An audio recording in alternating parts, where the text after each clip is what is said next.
17 દિવસથી કેન્દ્રીય શિક્ષણ પ્રધાન ધર્મેન્દ્ર પ્રધાનના રાજીનામાની માંગ સાથે ભૂખ હડતાલ પર બેઠેલો વ્યક્તિ, જે માણસ પરથી ફિલ્મ થ્રી ઇડિયટ્સનો ફુનસુક વાંગડુ બન્યો, આજે એ જ વ્યક્તિ એટલે કે Sonam Wangchuk NEET paper leak મામલે ધર્મેન્દ્ર પ્રધાનના રાજીનામા માટે ભૂખ હડતાલ પર બેઠો છે અને આજે એના 17 દિવસ થયા છે. આ જોઈને હિન્દી ફિલ્મ જગતના કેટલાક લોકો, નેતાઓ તેમના સમર્થનમાં આવ્યા છે.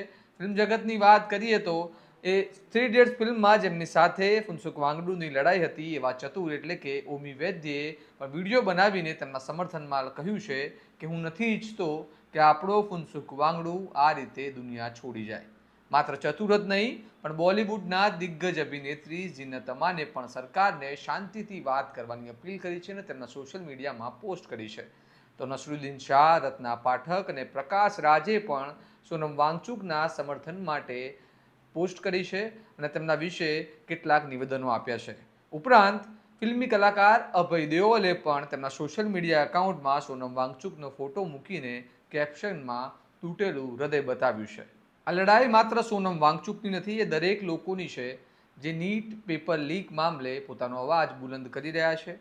જો નીટ પેપર લીક, અને એમનું કહેવું છે કે નીટ પેપર લીકમાં ધર્મેન્દ્ર પ્રધાનનું રાજીનામું ફક્ત એક સામાન્ય બાબત છે.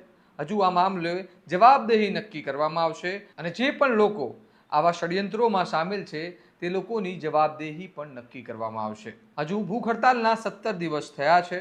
હજુ આ ભૂખ હડતાલ સંપવાનું નામ નથી લેતી. કેટલાક નેતાઓએ તેમને કહ્યું છે કે તે ભૂખ હડતાલ તોડી દે કારણ કે તેમનો જીવ બધા કરતાં વધારે મોંઘો છે. પરંતુ સોનમ વાંગચુક કહી રહ્યા છે કે મારો જે નિર્ણય છે તે અડગ છે. હું જ્યાં સુધી નીટ પેપર લીક મામલે ધર્મેન્દ્ર પ્રધાનનું રાજીનામું નહીં મળે ત્યાં સુધી મારી ભૂખ હડતાલ યથાવત રાખીશ. તેમની તબિયત દિવસે ને દિવસે લડતી જાય છે.